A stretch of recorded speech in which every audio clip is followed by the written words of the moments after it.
Hey guys, this is the Fat Panda, and I am here with a double dose of the power rankings for you this week. I didn't have the time to get out of week 4 last week, so I am just doing both week 4 and week 5 for you guys today. I haven't had a ton of time to watch all the matches, but I've looked at the scores and a few matches here and there, so I think I have a somewhat accurate list of changes for you. Quite a few actual changes, some surprises over the past couple weeks, a few trades, and can't wait to get into it with ya. At number 1, we have a new leader, the Melbourne Lucarios, all the way up to 5-0, the last undefeated team of the season. Got a pair of wins last couple of weeks against Atlanta and Sacramento. Team is still doing the absolute most. Primarina, Passimian doing fantastic jobs in their respective weeks, and he is just on a roll that I don't know if it can be stopped. It's not often you see an undefeated coach over the course of an entire season, but if there's a coach that I think can do it with a team like this, it's going to be the Melbourne Lucarios. At number 2, we have the Minnesota Lycanrocs bumping up a spot as well. Finally kind of figuring out how to use that G-Max Grimmsnarl. This is, I believe, 2 weeks in a row now where it wasn't just sacrificed for basically no gain at all. Milotic is continuing its bulky, getting a kill or two every single match spree, and Grimmsnarl is starting to actually put in the work, which should terrify the rest of the coaches because it is probably the strongest G-Max that's available right now.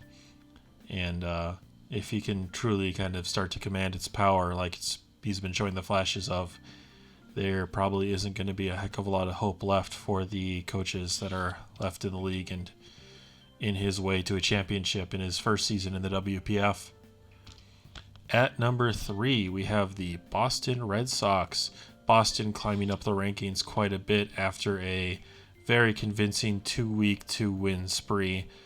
Taking down the former number 1 spot overall Tennessee, and then completely blanking Hekseville, 6-0ing them, showing off his new tools in Dusclops, but I'll get there in a second. Bronzong and Qrem have both been just absolutely pulverizing their opponents. Bronzong seems to always be able to eat the hits it needs to, either knock out what its targets are, set up rocks. It's always been able to provide, do its role every single match.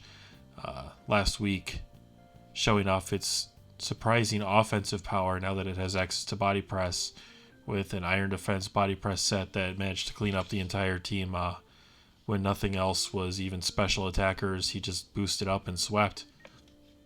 He did make a trade this week. He traded off his Rapidash Galar form to the Farmland Farfetch'd in response, or in a trade to get Dusclops from them. It's a fine trade, It's basically just changing the role of a very minor, a minor support mon. Neither of these are going to come all that often, but, he must have identified a hole, or he just felt that Rapidash was probably never going to come. Swapped it with Dusclops. It doesn't really make his team that much better, but it certainly doesn't make it any worse. So if he feels like he can use it more, more power to him. He brought it in week 5 after doing the trade, and that's certainly more than he's brought Rapidash, I believe, so far. So it looks like it was a good trade for him. At number 4, we have the Farmland Farfetch'd holding steady in their position, going 1-1 the past 2 weeks, losing to the Vegas Golden Magnemites, but cleaning up a match against Toronto fairly well. Using G-Max Corviknight and Toxtricity to do what they can against the opponents, and of course Toxapex is still holding fast as a season MVP, being nearly unkillable and seeming to wear down and KO 1 or 2 things every single match. Is the other half of the trade with Boston Red Sox, unloading his Dusclops for Rapidash, similar to with Boston. This isn't it's not a terribly noteworthy trade. He just felt like maybe his team was a little bulky, grabbed a more fast, more offensive mon, which I certainly think is something his team was certainly lacking. I know their loss was mostly blamed on Dusclops. I saw when it learned out that Pain Split doesn't really work against Gmax mons. You don't split off their new health, you split off their old health.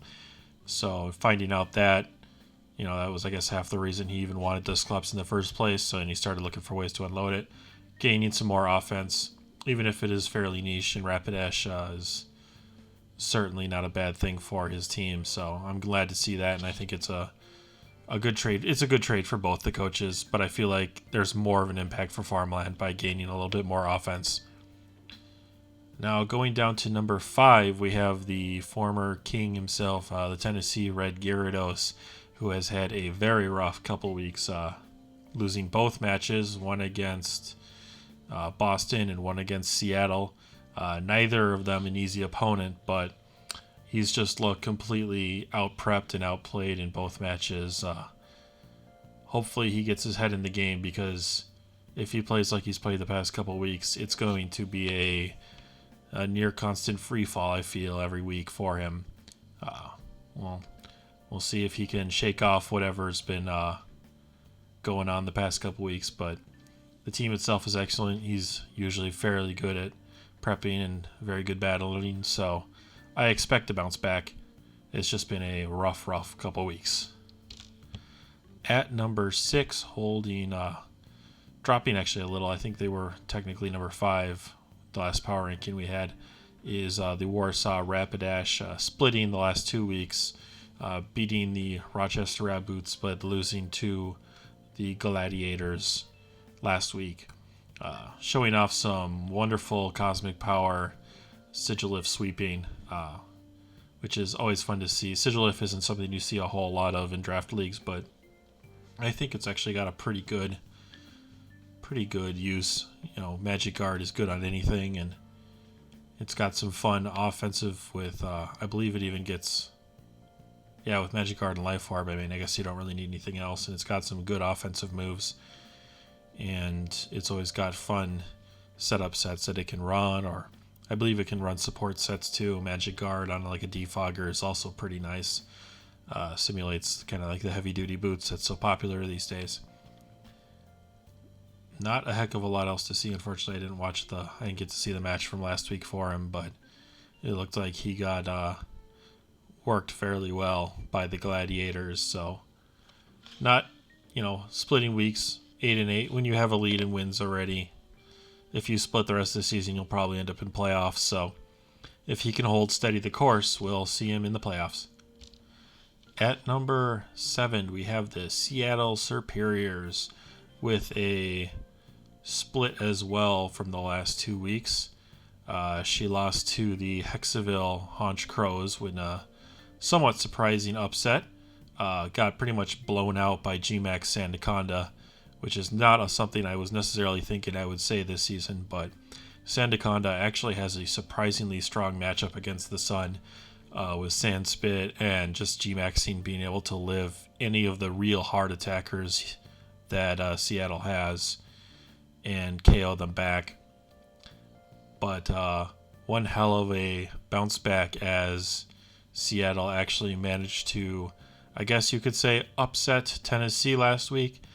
It was an absolutely dominating performance from her, as she managed to just completely blow Tennessee out of the water. It wasn't necessarily a surprising match for him, at least in my opinion. As anyone who is following Survivor has noted, I saw 2 people had voted for Tennessee, and I promised I'd up their winnings if they managed to actually be correct, but I knew Seattle would have my back and win last week. I don't know about the future, but I feel like her matchup against Tennessee was just so good that there was really no way that she could lose. And it turns out I was right.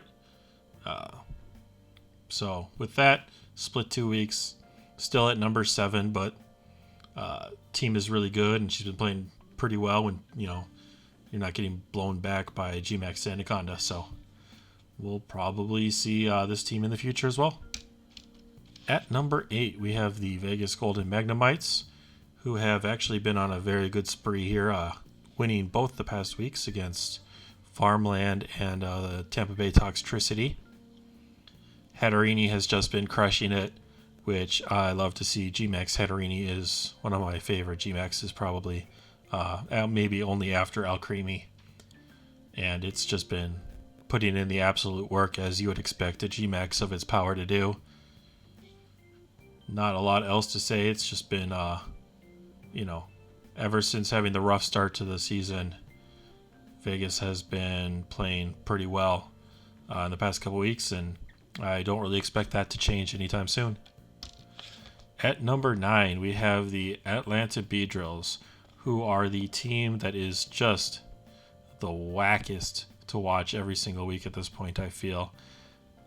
The entire team is being carried by literally only Togekiss and Grimmsnarl. They are actually the number 1 and number 2 MVPs of the season overall right now, because nothing else on the team can seem to get a foothold and actually manage to do anything at all. A lot of trades this week for Atlanta. Finally getting rid of that G-Max Appleton for a G-Max Kingler, which the G-Max pool was pretty darn, dry at this point in the middle of the season. But I still think that's absolutely an upgrade. I don't think Appleton is a G-Max that's really worth drafting. Kingler can do some surprising things. It's primarily going to be setting up either Swords Dance or Agility. And it can actually do that, with the health pool that G-Max provides, provided that it can, of course, survive the turn that it sets up. So I'm excited to see what it can do. I know it was brought week 5 to okay, which is really all you can ask. Atlanta did end up trading their Ditto for Rillaboom. Without Grassy Surge, Rillaboom is just kind of like a kind of bulky, kind of fast, kind of powerful grass type. It's got U-turn. It's got the right moves: U-turn, knockoff, stab moves, etc. I feel like trading Ditto for anything that's not amazing is generally a mistake, because Ditto itself is just so free and so threatening to basically everyone you're going against. But he didn't seem to bring it much. If it didn't, jive with how he wanted to play, then you may as well try and get something that you think will actually, do work over the season. The third trade, the last free agent trade that Atlanta actually has available, they're dropping Lantern, picking up Mr. Mime Galar form. You can kind of see like the type shuffle going on here. Traded his grass for a water, so he had to get for grass, and then he had to get rid of his water. I think it's a good trade still here at the end, though. I think Lantern is just kind of shit, and I know that's going to really bother a certain red fishy coach, but Lantern is absolute garbage. And I actually kind of like what Mr. Mime brings to the table. It's got surprisingly good bulk. It has the ability to set up. It's got like some speed. Psychic, actually I can't remember what his exact typing is anymore. Ice Fairy now. It's just a really good offensive typing. And it's got access to screen cleaners, which is a really, really interesting ability. I wish it could defog, but even the ability to remove screens, there's definitely, some coaches that are going to love to drop screens with mods they've got and try to set up. So it's an interesting tech that you're allowed to bring now that you have the Mr. Mime. So I'm kind of, it's been fun watching this team. I'm hoping that it can kind of get spread, the love can get spread out a bit more among the rest of the team, because if he's going to rely, entirely on Grimmsnarl and Togekiss to get to the playoffs, he might get there. He's playing well with them, but once you get to the playoffs, you're going to need more of the team to step up than just those two members. At number 10, we have the Sacramento Kingler with a fairly nondescript week split, going 1-1 over the past couple weeks, beating Bolton Boldores, but losing to Melbourne, as it seems that everyone does. Nothing really special to say here. He's just holding steady at the number 10 slot. Just needs to win a couple matches in a row instead of splitting, and we'll be right back in the race for the playoffs. At number 11, we have the Gladiators rising up after actually surprisingly, looking at power rankings, whooping on Warsaw last week. Necrozma's been putting in a lot of work the past couple weeks, and it's good to see. I think Necrozma is, at least it was, super underrated. I feel like it's even still underrated as a Mon, even though now it gets things like Dragon Dance in addition to all the other moves it's got. It just always feels like people pass it over, and it's nice to be able to see that it's actually starting to get some love. He's been using it pretty well the past couple weeks, and hopefully between Necrozma, Zeraora, and the rest of the team, they can maybe get some momentum off this win from last week. At number 12, we have the Toronto Torterra, rising a couple weeks. He split the last couple games and beat Tampa Bay, but did lose to Farmland, but has been playing significantly better, has a pair of wins under his belt now, and is starting to look more confident in his matches. Clefable and Lapras have been absolute menaces for him, and most of the rest of the team is stepping up in small ways too, so I feel like the trades have definitely improved the team, and his play is increasing as his team's overall viability is increasing, which is good to see. Wouldn't be surprised to see him start stringing maybe a win or two together as well, and if he can do that enough times, and maybe he could take some more people by surprise, could start to rise up in the rankings even more. At number 13, we have the Rochester Raboot, who have been having a rough time after winning in week 1. Unfortunately getting beaten down by both Warsaw and Minnesota last week. Two very tough opponents, but it's hard to say anything good when one of those weeks you got 6-0'd as well. On the bright side, did make a trade trying to salvage his team and maybe his season, dropping Hippowdon for Ninetales Alola, which I think is generally the wise move for this team. Hippowdon was used well in the first couple weeks, but I still really didn't like how its presence was on this specific team in general. He never was even able to bring Sandstream, which is really one of Hippowdon's big bonuses outside of its fat, is that it can really start to chip down the opponent's team if they don't have things that are immune to the sandstorm damage. But the problem is his own team also got blown up by it. So dropping that for Ninetales Alola, which, once again, technically has that problem. It is a weather mod. It's got hail instead of sand.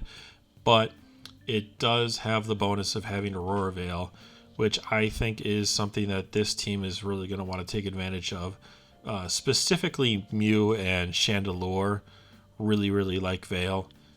They can actually now absolutely safely set up and eat the hits that might be coming at them. It's also good for something like Copperajah. Copperajah is slow. It's not terribly bulky. It just hits like a truck. So if it Veil up, it's actually going to live a hit or two more than it might have before. It can start to deal out the pain too, because it is a very strong attacker. So if you're going to keep the weather that can hurt everyone, including you, I feel it is best to go for something like this, which is significantly more offensive, and just try to beat down your opponents with the few powerful mons that you've got. At number 14, we have the Tampa Bay Toxtricity, who have now lost 4 straight matches, I believe. I can't remember if they won week 1. I don't remember.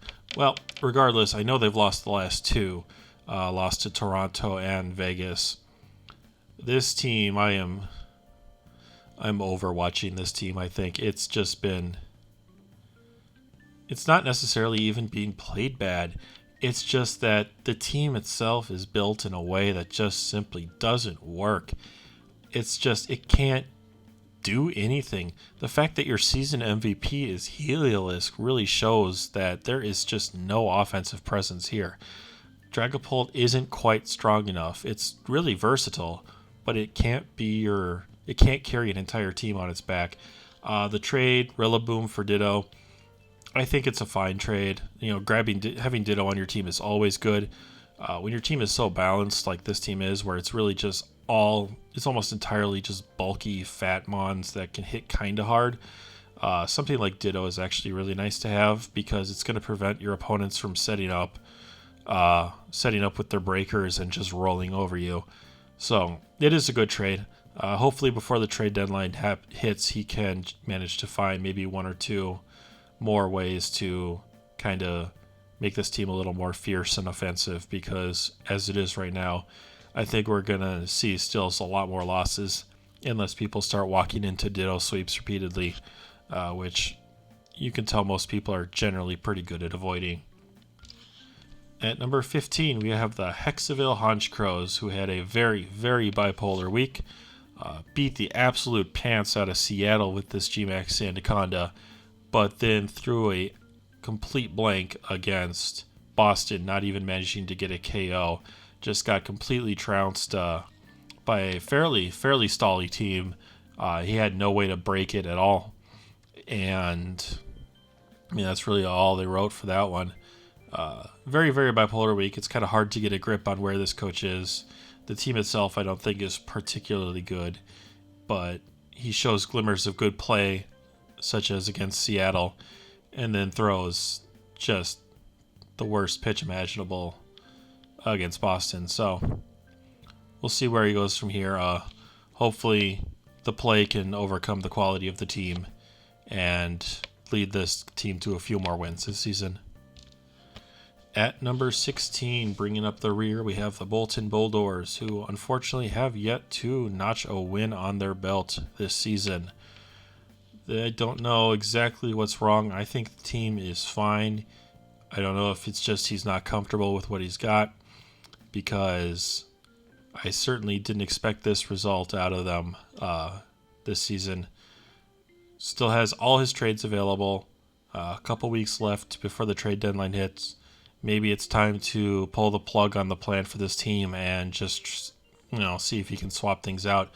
The problem is I don't even really know a lot of places I'd swap, because I just like the absolute foundation of the team: Excadrill, Weavile, Gudra, Gigalith. The actual foundation is amazing. I hate Pyukumuku. I think it's awful. I think he should trade it. I don't know what's available to look for, but I think that's the place he should start. I don't think Pyukumuku does anything for him. It completely negates all offensive momentum he ever gets from Excadrill or Weavile, and no one so far has even remotely played into what it does. And whenever it comes out on the field, it just sucks all the productivity out of the entire match. Alchemy, I love GMAX Alchemy. If he can find a way to improve his team and get rid of it, he should probably do so. Once again, I can't exactly remember what's available on the block right now, but there has to be something, because something isn't working here, and Bolton has to figure out what it is before the season is truly lost. So here we have the final list for you guys who might just be interested in seeing the rankings out as they are and not listening to me ramble on. We've got the MVPs on the side, and as I said, that is crazy. I've never seen the same team occupy the number 1 and number 2 MVP slots. Grimstar and Togekiss are pulling 99% of the weight on that team, and they're certainly showing for it in the MVP slot. But you don't win the Super Bowl by throwing 5,000 yards. I believe it's the passing leaders never win. So time to start spreading out the love a little bit, I think. Toxapex on the top truly warms my heart. I hope that it stays there all season. I know you all hate it, and you're all wrong. That's all I've got for you guys. I will try to roll an episode out early, hopefully next week, assuming all the matches happen on time. Ideally, week 4 will be the only hiccup we've got, and we can just kind of roll on smoothly through the rest of the season. I will see you all next week.